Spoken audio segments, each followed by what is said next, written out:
Hello everyone, welcome back to a new video. Today we'll be discussing the work Annihilation of Caste by B.R. Ambedkar, which comes under MAS for Dalit Writing, which is an elective paper.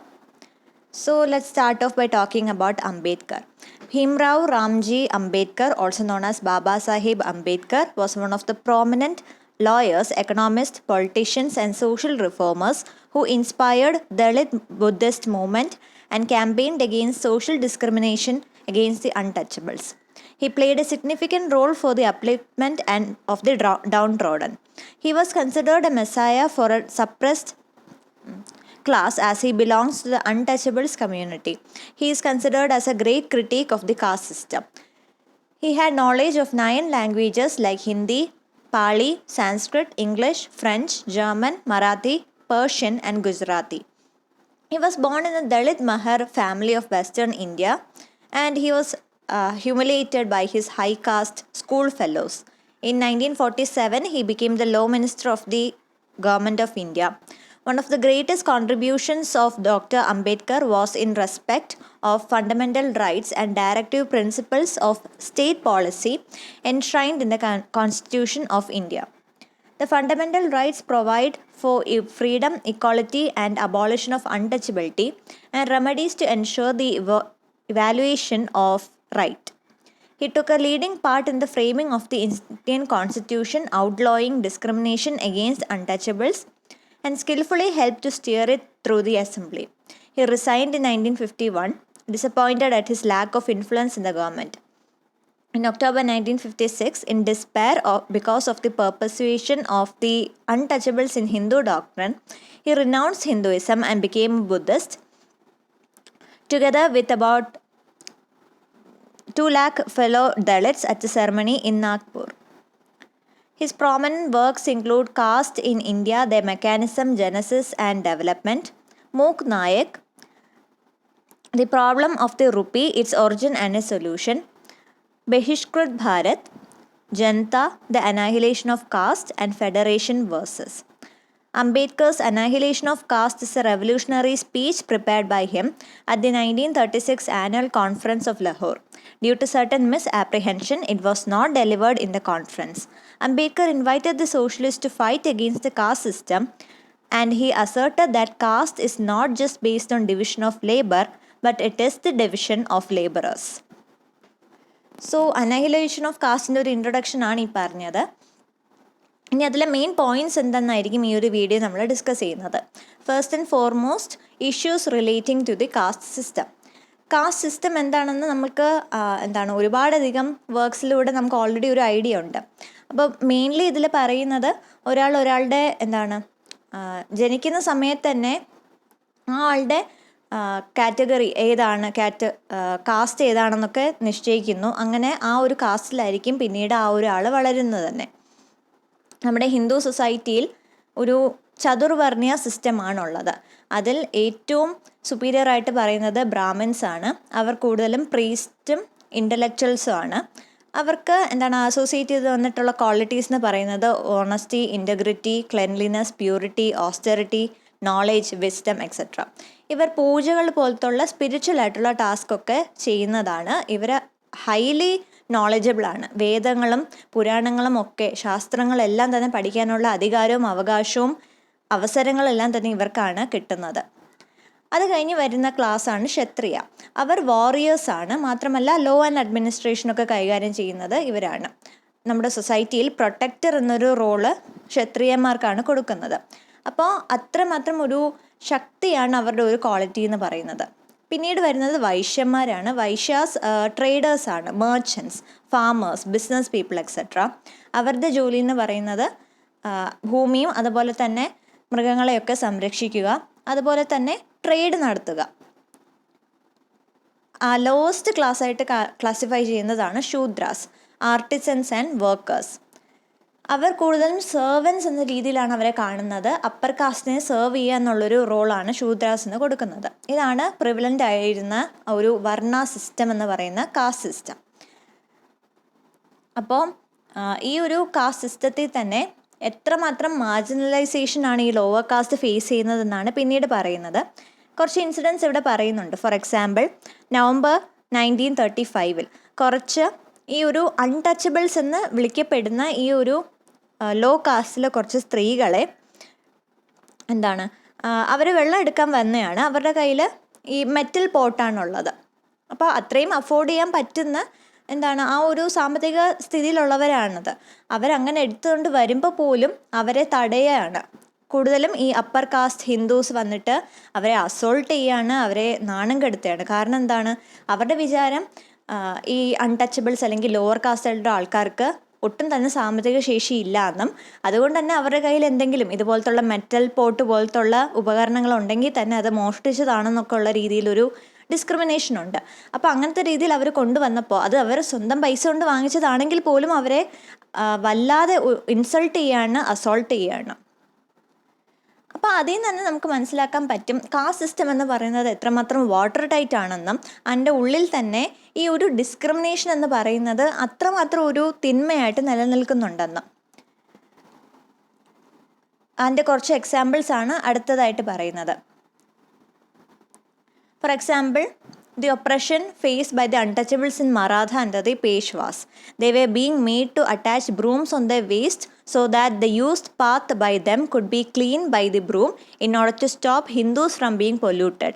They had to carry on earthen pot hung around their neck so that they could spit in. അപ്പം അങ്ങനത്തെ രീതിയിൽ ഒരു തൊട്ടുകൂടായ്മ അല്ലെങ്കിൽ അൺടച്ചബിലിറ്റിയാണ് cast സിസ്റ്റത്തിൻ്റെ ഒരു factor എന്ന് പറയുന്നത്. അപ്പോൾ കുറച്ച് ആൾക്കാരെ ഇങ്ങനത്തെ രീതിയിൽ തൊട്ടുകൂടാൻ പാടില്ലാത്തവരെന്ന രീതിയിൽ ക്ലാസിഫൈ ചെയ്ത് അവരെ അത്രത്തോളം ദ്രോഹിക്കുകയാണ് ചെയ്യുന്നത്. അപ്പോൾ ഇതിലൂടെ വരുന്ന ഈ ഒരു അടിമത്തത്തെ അത്രമാത്രം നോർമലൈസും ചെയ്യുന്നുണ്ട്. അതുകൊണ്ട് തന്നെയാണ് അംബേദ്കർ പറയുന്നത് ഈ ഒരു ഹിന്ദു റിലീജിയനുള്ളിൽ തന്നെയാണ് ഏറ്റവും കൂടുതൽ കാസ്റ്റ് സിസ്റ്റം കാണാൻ പറ്റുന്നതെന്നും അതിൻ്റെ അകത്ത് തന്നെ അൺടച്ചബിലിറ്റിയാണ് ഏറ്റവും കൂടുതൽ ഗ്ലെയറിംഗ് ആയിട്ട് നിൽക്കുന്ന ഒരു ഫാക്ടർ എന്നും പറയുന്നുണ്ട്. ഈ ഒരു അൺടച്ചബിലിറ്റി ഉള്ളത് കൊണ്ട് തന്നെയാണ് ഒരിക്കലും നമുക്കൊരു ബ്രദർഹുഡ് ഉണ്ടെന്ന് പറയാൻ പറ്റാത്തത്. ഒരു മനുഷ്യർക്കിടയിൽ ഒരു സൗഹാർദ്ദം വരാത്തതും ഈ ഒരു കാരണം കൊണ്ടാണ്. പക്ഷെ ഇതൊന്നും തന്നെ സോഷ്യൽ റിഫോമേഴ്സ് കാണാറില്ല. ഈവൻ മഹാത്മാഗാന്ധി പോലും ഈ ഒരു അൺടച്ചബിലിറ്റിയെ ഫോക്കസ് ചെയ്തിരുന്നില്ല. പിന്നീട് അദ്ദേഹം പറയുന്നത് ഈ ഒരു തൊട്ടുകൂടായ്മ ഇങ്ങനത്തെ രീതിയിൽ ഒരു മൈൻഡ് സെറ്റ് നിലനിൽക്കുന്നത് കൊണ്ടാണ് ഒരിക്കലും ഈ ഒരു യൂണിവേഴ്സൽ ബ്രദർഹുഡ് എന്നൊരു കോൺസെപ്റ്റ് നമ്മുടെ ഇന്ത്യയിൽ ഫലിക്കാതെ പോകുന്നത്. കാരണം നമ്മൾ പറയുന്നുണ്ട് യൂണിറ്റിയും ഡൈവേഴ്സിറ്റി എന്ന് പറയുമ്പോൾ പോലും അതിൻ്റെ ഉള്ളിൽ അത് എത്രമാത്രം പ്രാവർത്തികമാകുന്നു എന്നുള്ളത് ഒരു ചോദ്യചിഹ്നമാണ്. മറ്റ് റിലീജിയനെ വെച്ച് നോക്കുമ്പോൾ അവർക്കിടയിലും സബ് കാറ്റഗറീസ് ഉണ്ട്. പക്ഷേ ഹിന്ദു റിലീജിയൻ്റെ അകത്ത് ഈ ഒരു കാസ്റ്റ് സിസ്റ്റത്തിൻ്റെ അത്രയും ഒരു ഇൻറ്റൻസിറ്റിയിൽ സബ് കാറ്റഗറീസ് ഇല്ല എന്നാണ് അംബേദ്കർ പറയുന്നത്. പിന്നെ പറയുന്നത് ഈ ഒരു കാസ്റ്റ് സിസ്റ്റത്തിൽ അതിൻ്റെ ഒരു കോൺസിക്വൻസ് ആയിട്ട് വരുന്നത് ഒരു വ്യക്തിക്ക് അയാളുടെ ജന്മാവകാശങ്ങളൊന്നും തന്നെ കിട്ടുന്നില്ല. അതാണ് അദ്ദേഹം പറയുന്ന ഒരു ഡെമോക്രസി എന്ന് പറയുമ്പോൾ ഇക്വാളിറ്റി, ഫ്രറ്റേണിറ്റി, ലിബർട്ടി, ഇതാണ് എൻ്റെ 3 ക്വാളിറ്റീസ് എന്ന് പറയുന്നത്. പക്ഷേ കാസ്റ്റ് സിസ്റ്റം പ്രാക്ടീസ് ചെയ്യുന്ന ഒരു രാജ്യത്തെ ഒരിക്കലും നമുക്ക് ഡെമോക്രസി എന്ന് വിളിക്കാൻ പറ്റത്തില്ല. കാരണം അവിടെ ഇക്വാളിറ്റി ഉണ്ടാവുന്നില്ല, ഫ്രറ്റേണിറ്റി നടക്കുന്നില്ല, ലിബർട്ടിയും ഉണ്ടാവുന്നില്ല. അങ്ങനെ ഉള്ളതിപ്പോൾ ശരിക്കും ഇന്ത്യക്ക് ഒരു സ്വാതന്ത്ര്യം കിട്ടി, ബ്രിട്ടീഷുകാരിൽ നിന്ന് സ്വാതന്ത്ര്യം കിട്ടിയെങ്കിൽ പോലും ഒരിക്കലും പൂർണ്ണ അർത്ഥത്തിൽ ഒരു സ്വാതന്ത്ര്യം ഇതുവരെ വന്നിട്ടില്ല എന്നാണ് പറയുന്നത്. അതിന് കാരണം ഈ ഒരു ക്ലാസ്സും സബ് ക്ലാസ്സും കാരണമാണ്. പിന്നീട് പറയുന്നത് കാസ്റ്റ് സിസ്റ്റത്തിൻ്റെ ഉള്ളിൽ പ്രവർത്തിക്കുന്ന കുറച്ച് റിജിഡ് ആയിട്ടുള്ള റൂൾസാണ്. വീണ്ടും അതിൻ്റെ കുറച്ച് എക്സാമ്പിൾസ് പറയുന്നുണ്ട്. അതായത് ബാലായിസ് എന്നുള്ളൊരു അൺടച്ചബിൾ കമ്മ്യൂണിറ്റി ഉണ്ട്. അവരോട് അവിടുത്തെ പ്രമുഖ ഹിന്ദു നേതാക്കൾ പറയാണ് ഇവിടെ താമസിക്കണമെങ്കിൽ നിങ്ങൾ കുറച്ച് നിയമങ്ങളൊക്കെ പാലിക്കണം എന്നുള്ളത്. നിയമങ്ങളെന്ന് പറയുന്നത് അവർ കളറായിട്ടുള്ള അല്ലെങ്കിൽ ഫാൻസി ആയിട്ടുള്ള ബോർഡറുള്ള ധോത്തി ഇടാൻ പാടില്ല. ഗോൾഡ് ലേസ് ബോർഡേഴ്സ് ഉള്ള പൂരീസ് അങ്ങനത്തെ ഡ്രസ്സ് ഇടാൻ പാടില്ല. അതുപോലെ തന്നെ ഹിന്ദു മാരേജസ് നടക്കുമ്പോൾ ഇവരായിരിക്കണം മ്യൂസിക് പ്ലേ ചെയ്യേണ്ടത്. മാത്രമല്ല സാലറി ഇല്ലാതെ തന്നെ ഇവരുടെ ജോലിയെല്ലാം തന്നെ ചെയ്തു കൊടുക്കണം എന്നുള്ള രീതിയിൽ വളരെ ഡിസ്ക്രിമിനേറ്ററി ആയിട്ടുള്ള അൺജസ്റ്റ് ആയിട്ടുള്ള കുറേ നിയമങ്ങൾ പറയുന്നുണ്ട്. അപ്പോൾ ഇവർക്ക് വേറെ നിവൃത്തിയില്ലാത്തതുകൊണ്ട് ബലായിസ് കമ്മ്യൂണിറ്റി അത് സമ്മതിച്ചു കൊടുക്കുന്നുണ്ടെങ്കിലും ഇവർക്ക് അത്രമേൽ ഒരു ഇൻജസ്റ്റിസ് ആണ് അവർ ഫേസ് ചെയ്യുന്നത്. അവർക്ക് സ്വന്തമായിട്ടൊരു ഭൂമിയില്ല, സ്വന്തമായിട്ടൊരു കിണറില്ല. ഇപ്പോൾ വെള്ളം എടുക്കണമെങ്കിൽ പോലും ഹിന്ദുക്കൾ താമസിക്കുന്ന സ്ഥലത്തുനിന്ന് ഒരു സാധനവും അവരെ എടുക്കാൻ സമ്മതിക്കത്തില്ല. അപ്പം അങ്ങനെ ഈ ഒരു ഒപ്രഷൻ നേരിട്ട് സഹിക്കാൻ വയ്യാതെ അവർ പെറ്റിഷൻ കൊടുക്കുന്നുണ്ടെങ്കിൽ പോലും അവർക്ക് ഒരു രീതിയിലും ഒരു സമാധാനം കിട്ടുന്നില്ല. അവസാനം അവർ ആ ഒരു സ്ഥലത്തു നിന്ന് പോകേണ്ട അവസ്ഥ വരെ വരുന്നു. അപ്പോൾ ഇതിൽ നിന്ന് നമുക്ക് മനസ്സിലാവുന്നത് നിയമങ്ങളും കാര്യങ്ങളൊക്കെ ഉണ്ടെങ്കിൽ പോലും അത് കൂടുതലും ഈ ഒരു ഡോമിനൻ്റ് ആയിട്ട് നിൽക്കുന്ന ഗ്രൂപ്പിനെയാണ് ഫേവർ ചെയ്യുന്നത്. ഇവിടെ നിയമത്തിൻ്റെ ശരിക്കുള്ള ഒരു ഡ്യൂട്ടി എന്ന് പറയുന്നത് ആരാണോ ഇൻജസ്റ്റിസ് ഫേസ് ചെയ്യുന്നത്, ആർക്കാണോ നിയമത്തിൻ്റെ സഹായം വേണ്ടത് അവരെയാണ് സഹായിക്കേണ്ടത്. പക്ഷെ ഇവിടെ കൂടുതലും നമ്മൾ കാണുന്നത് ആർക്കാണോ കൂടുതൽ ശക്തിയുള്ളത്, ആർക്കാണോ കൂടുതൽ ഇൻഫ്ലുവൻസ് ഉള്ളത് അവരുടെ കൂടെയാണ് പലപ്പോഴും നിയമങ്ങൾ നിൽക്കുന്നത്. അപ്പോൾ ഈ ഒരു എക്സാമ്പിളിൽ നമ്മൾ അതാണ് കണ്ടത്. ആ ഹിന്ദുസിനെയാണ് കൂടുതലും അവിടുത്തെ ലോ ആൻഡ് ഓർഡർ ഫേവർ ചെയ്തത്. പിന്നീട് പറയുന്നത് എങ്ങനെയാണ് ഈ ഒരു ലോവർ കാസ്റ്റിലെ ആൾക്കാരെ റിലീജിയസ് പ്രാക്ടീസിൽ നിന്ന് മാറ്റി നിർത്തുന്നത് എന്നാണ്. അവരെ സ്ക്രിപ്റ്റേഴ്സ് വായിക്കാനുള്ളൊരു അവകാശം അവർക്കില്ല. അതുപോലെ തന്നെ പൂജകൾ അറ്റൻഡ് ചെയ്യാൻ അവരെ സമ്മതിക്കത്തില്ല. അമ്പലത്തിൽ കയറാനുള്ള അവകാശം പോലും അവർക്ക് കൊടുക്കാറില്ല. അതെല്ലാം ബേസിക്കലി ഒരു മനുഷ്യന് ചെയ്യാൻ പറ്റുന്ന കാര്യമാണെങ്കിലും കാസ്റ്റ് എന്നുള്ളൊരു ഫാക്ടർ വരുന്നത് കൊണ്ടാണ് ബ്രാഹ്മിൻസിന് മാത്രം അവകാശപ്പെട്ടതാണ് ഈ വക കാര്യങ്ങൾ. അതുകൊണ്ട് തന്നെ വേറെ ആരും ചെയ്തുകൂടാ. പ്രത്യേകിച്ചൊരു ലോവർ കാസ്റ്റിലെ അൺടച്ചബിൾ ആയിട്ടുള്ളൊരു ആൾ ഇത് ചെയ്യുകയാണെങ്കിൽ ഒരു കൊടിയ പാപമാണെന്ന രീതിയിലാണ് പറയുന്നത്. For example, it is evidence in the text of Manusmriti that if a Shudra recites or hears the Veda, he can be heavily punished. And these punishments include cutting off the tongue or pouring molten lead in the ears. Okay, അപ്പം അങ്ങനെ അത്രയും ഒരു സ്ക്രിപ്റ്റേഴ്സിൻ്റെ സപ്പോർട്ടോടു കൂടിയാണ് ഈ ഒരു caste system നിലവിൽ നിന്ന് പോകുന്നത്. പക്ഷേ എന്നാൽ പോലും കാസ്റ്റ് സിസ്റ്റം ശരിക്കും എവിടെയാണ് ഒറിജിനേറ്റ് ചെയ്തതെന്ന് ചോദിക്കുകയാണെങ്കിൽ അതിന് ഇപ്പോൾ ഒരു ഉത്തരമില്ല. കുറേയൊക്കെ പല രീതിയിലുള്ള തിയറീസ് പറയുന്നുണ്ടെങ്കിലും ശരിക്കും എവിടെ നിന്നാണ്, ആരാണ് സ്റ്റാർട്ട് ചെയ്തത്, എവിടെ നിന്നാണ് ഒരു ബിഗിനിങ് ഉണ്ടായതെന്ന് നമുക്ക് ആർക്കും അറിയത്തില്ല. ഒരുപാടധികം റിലീജിയസ് ആയിട്ടുള്ള, മിസ്റ്റിക്കലായിട്ടുള്ള, ബയോളജിക്കലായിട്ടുള്ള, സോഷ്യോ ഹിസ്റ്റോറിക്കലായിട്ടുള്ള തിയറീസ് പോലും ഉണ്ടെങ്കിലും ഒരു പക്ക ഒരു സോഴ്സ് നമുക്ക് പറയാൻ പറ്റത്തില്ല. Next is ground for the defence of caste system. അതായത് ഈ കാസ്റ്റ് സിസ്റ്റത്തിന് എന്തായാലും കുറേ ഫാക്ടേഴ്സ് സപ്പോർട്ട് ചെയ്യുന്നുണ്ട്. അതുകൊണ്ടാണല്ലോ അത് നിന്ന് പോകുന്നത്. അതെന്തൊക്കെ ഫാക്ടേഴ്സ് ആണെന്നാണ് ഡിസ്കസ് ചെയ്യുന്നത്. ഒന്ന്, കാസ്റ്റ് സിസ്റ്റം വന്നത് തന്നെ ഒക്കുപ്പേഷൻ്റെ ബേസിസിലാണ്. ആർക്കൊക്കെ ഏതൊക്കെ ജോലി ചെയ്യാമെന്നുള്ളൊരു രീതിയിലാണ് ഈ ഒരു സിസ്റ്റം വന്നത് തന്നെ. അപ്പോൾ ഇപ്പോഴും അതുതന്നെയാണ് നിന്ന് പോകുന്നത്. അംബേദ്കർ പറയുന്നത് കാസ്റ്റ് സിസ്റ്റം എന്ന് പറയുന്നത് ഒരു ലേബറിൻ്റെ ഡിവിഷൻ അല്ല, ലേബറേഴ്സിൻ്റെ ഡിവിഷൻ ആണ് എന്നാണ് അദ്ദേഹം പറയുന്നത്. അതിൽ അദ്ദേഹം പറയുന്നത് ഈ അൺഎംപ്ലോയ്മെൻറ്റ് നമ്മുടെ രാജ്യത്ത് നിലനിൽക്കുന്നതും ഈ ഒരു സിസ്റ്റം കാരണം തന്നെയാണ്. കാരണം ഒരിക്കലും നമ്മളൊരു മനുഷ്യനെ അയാളുടെ ജന്മവും അയാളുടെ കർമ്മവും അതുപോലെ തന്നെ ഇങ്ങനത്തെ ക്ലാസ്സും കാസ്റ്റും വെച്ചിട്ടാണ് നമ്മൾ മിക്കപ്പോഴും ജഡ്ജ് ചെയ്യുന്നത്. എഡ്യൂക്കേഷണൽ ക്വാളിഫിക്കേഷൻ ഉണ്ടെങ്കിൽ പോലും അതിനേക്കാളും നമ്മൾ കൂടുതലും പ്രാധാന്യം നൽകുന്നത് ഈ വക ഫാക്ടേഴ്സിനാണ്. അപ്പോൾ അതുകൊണ്ടാണ് ഇപ്പോഴും കാസ്റ്റ് സിസ്റ്റം ഇവിടെ നിലനിന്ന് പോകുന്നത് എന്നാണ് ആദ്യത്തെ റീസൺ.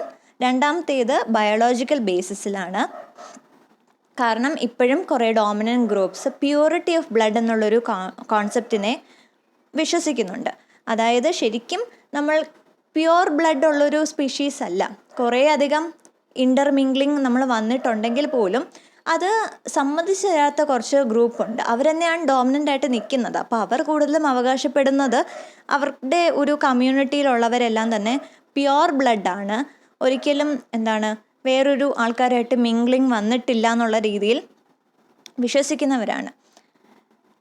പക്ഷെ അംബേദ്കർ ഈ ഒരു ആർഗ്യുമെൻറ്റിനെ ചാലഞ്ച് ചെയ്യുന്നുണ്ട്.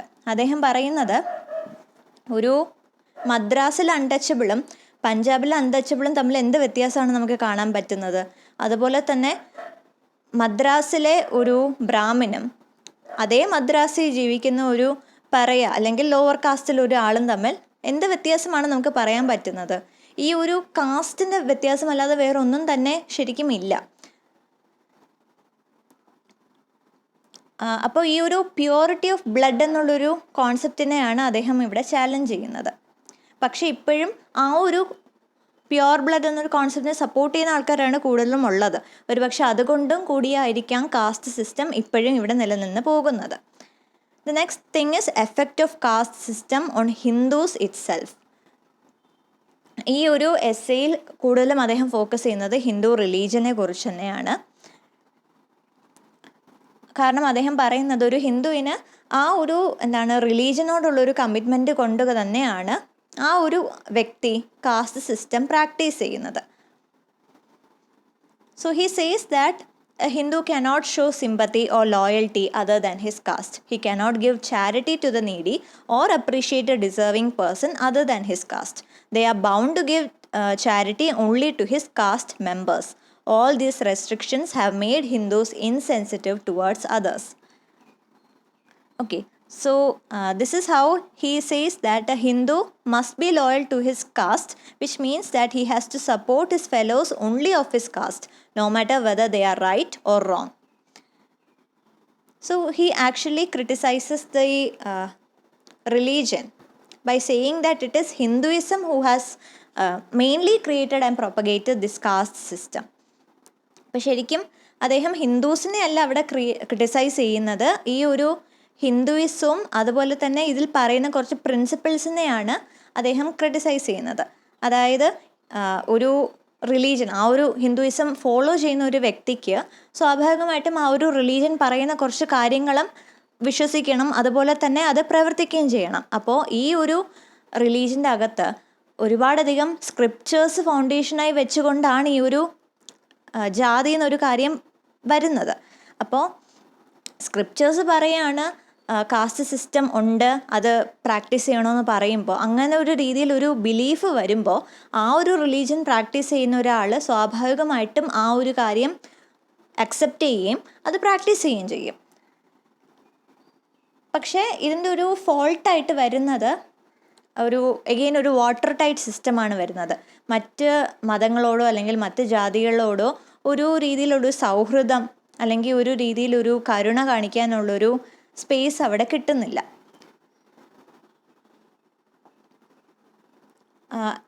Which brings us to the next section, that is, why are Hindus bound to the caste system and why don't they show the courage to destroy it? അപ്പോൾ ഈ ഒരു എക്സാമ്പിൾസ് വെച്ചുകൊണ്ട് അദ്ദേഹം പറയുന്നത് ഇത് തന്നെയാണ്. എന്തുകൊണ്ടാണ് ഈ ഒരു കാസ്റ്റ് സിസ്റ്റം പ്രാക്ടീസ് ചെയ്യപ്പെടുന്നതെന്നും എന്തുകൊണ്ടാണ് ഈ ഒരു കാര്യത്തെ മാറ്റിമറിക്കാനുള്ളൊരു ധൈര്യം ആർക്കും ഇല്ലാതെ പോകുന്നതെന്നും. കാരണം മിക്കപ്പോഴും നമുക്ക് ഈ ഒരു ഡിഫറൻസ് വരുന്നത് വളരെ സട്ടിലാണ്. അതായത് നമ്മുടെ ഇന്ത്യയിൽ തന്നെ ഒരുപാടധികം ഫെസ്റ്റിവൽസ് ഉണ്ട്. ഇപ്പോൾ ഹിന്ദു റിലീജിയൻ എടുക്കുകയാണെങ്കിൽ തന്നെ നമ്മുടെ ഹിന്ദുസ് പ്രാക്ടീസ് ചെയ്യുന്ന ഒരുപാടധികം ഫെസ്റ്റിവൽസ് ഉണ്ട്. പക്ഷേ ഫെസ്റ്റിവൽസ് എല്ലാം ഒന്നാണെങ്കിലും നമ്മൾ പ്രാക്ടീസ് ചെയ്യുന്ന രീതിയായിരിക്കും വ്യത്യാസമായിട്ട് വരുന്നത്. ഫോർ എക്സാമ്പിൾ ഹാർവെസ്റ്റ് ഫെസ്റ്റിവൽ, നമ്മുടെ സൗത്ത് ഇന്ത്യയിൽ അത് കൂടുതലും ഓണമായിട്ടാണ് നമ്മൾ പെർട്ടിക്കുലർലി കേരളത്തിൽ ഓണം എന്നാണ് നമ്മൾ പ്രാക്ടീസ് ചെയ്യുന്നത്. ഹാർവെസ്റ്റ് ഫെസ്റ്റിവലിനെയാണ് നമ്മൾ ഓണം എന്ന് പറഞ്ഞ് സെലിബ്രേറ്റ് ചെയ്യുന്നത്. പക്ഷെ അതേസമയം ഐ തിങ്ക് നോർത്ത് ഇന്ത്യയിലേക്ക് പോകുമ്പോൾ സ്പെസിഫിക് ആയിട്ട് എനിക്ക് അറിയില്ലെങ്കിലും പഞ്ചാബിലാണെന്ന് തോന്നുന്നു, ബീഹു ആണ് അവിടുത്തെ harvest festival. You can correct me if I M wrong. പക്ഷെ അപ്പോൾ അവിടെ എന്താ സംഭവിക്കുന്നത്, ഫെസ്റ്റിവൽ രണ്ടും ഒന്നാണ്, ഹാർവെസ്റ്റിംഗ് ആണ്, ഹാർവെസ്റ്റ് ഫെസ്റ്റിവലാണ് രണ്ടും. പക്ഷേ നമ്മൾ രണ്ടും രണ്ട് പേരിട്ടാണ് വിളിക്കുന്നത്, രണ്ട് കസ്റ്റമാണ്, അത് പ്രാക്ടീസ് ചെയ്യുന്ന രീതി പോലും എക്സ്ട്രീംലി ഡിഫറെൻ്റ് ആണ്. അപ്പോൾ അങ്ങനത്തെ രീതിയിൽ എന്താണ് അദ്ദേഹം പറയുന്നത്, ചില സ്ഥലങ്ങളിൽ ഫെസ്റ്റിവൽസ് എല്ലാം തന്നെ സെയിം ഐഡിയ ആണെങ്കിലും അത് പ്രാക്ടീസ് ചെയ്യുന്ന രീതി അത്രമേൽ ഡിഫറെൻ്റ് ആയതുകൊണ്ടാണ് ഒരു പക്ഷേ എന്താണ് ഈ ഒരു യൂണിറ്റി അവരുടെ ഇടയിൽ ഇല്ലാതെ പോകുന്നതെന്ന്. അപ്പോൾ അദ്ദേഹം പറയുന്നത് ശരിക്കും ഈ ഒരു കാസ്റ്റ് സിസ്റ്റം പ്രൊപ്പഗേറ്റ് ചെയ്യുന്നത് ഹിന്ദു സ്ക്രിപ്റ്റേഴ്സും ശാസ്ത്രാസും തന്നെയാണ്. വർണ്ണ സിസ്റ്റം നിലനിന്ന കാലത്തും ഇത് ഫൗണ്ടേഷനായിട്ട് വന്നത് ഈ സ്ക്രിപ്റ്റേഴ്സാണ്. കാരണം ഡോമിനൻ്റ് ഗ്രൂപ്പായിരുന്ന ബ്രാഹ്മണരാണ് ഈ ഒരു സ്ക്രിപ്റ്റേഴ്സ് വായിക്കുക എന്നുള്ളൊരു അധികാരം അവർക്കേ ഉണ്ടായിരുന്നുള്ളൂ. അവർ വായിച്ചിട്ട് പറയുകയാണ് സ്ക്രിപ്റ്റേഴ്സിൽ ഇങ്ങനെ പറയുന്നുണ്ട്, ഇങ്ങനെ പ്രാക്ടീസ് ചെയ്യണം എന്ന് പറയുമ്പോൾ സ്വാഭാവികമായിട്ടും അത് വായിക്കാത്ത ആൾക്കാർ അതേ വിശ്വസിക്കത്തുള്ളൂ. അപ്പോൾ അതാണ് അദ്ദേഹം പറയുന്നത്, ഹിന്ദുസിനല്ല ഫ്ലോസ് ഉള്ളത് ഹിന്ദുയിസത്തിനാണ്. മാത്രമല്ല അദ്ദേഹം പറയുന്നത് ശരിക്കും മാറ്റം ഇവിടെയാണ് വരേണ്ടത്. ഈ സ്ക്രിപ്റ്റേഴ്സ് ശരിക്കും റിസർച്ച് ചെയ്യണം, അനലൈസ് ചെയ്യണം, അവിടെ ഈ വക കാര്യങ്ങൾ പറയുന്നുണ്ടോയെന്ന് ചെക്ക് ചെയ്യണം. പറയുന്നില്ല എന്നുണ്ടെങ്കിൽ അത് ആ ഒരു അവയർനെസ് എല്ലാവരുടെ ഉള്ളിലും കൊണ്ടുവരണമെന്നും പറയുന്നുണ്ട്. കാരണം സ്കോളേഴ്സ് ആയിട്ടുള്ള റിഫോമേഴ്സ് ആയിട്ടുള്ള ശങ്കരാചാര്യ അതുപോലെ തന്നെ ശ്രീനാരായണ ഗുരു ഇവർ രണ്ടുപേരും സ്ക്രിപ്റ്റേഴ്സ് പഠിച്ചിട്ടുള്ളവരാണ്, സ്കോളേഴ്സാണ്. ഇവർ പറയുന്നത് സ്ക്രിപ്റ്റേഴ്സിൽ അങ്ങനെ ഒന്നും തന്നെ പറയുന്നില്ല. ഒരിക്കലും ഒരു ഹോളി ബുക്കും ഈ ഒരു രീതിയിൽ ഡിസ്ക്രിമിനേഷൻ വരണം അല്ലെങ്കിൽ ഇങ്ങനത്തെ രീതിയിൽ ഡിസ്ക്രിമിനേഷൻ പ്രാക്ടീസ് ചെയ്യണമെന്ന് പറയുന്നില്ല.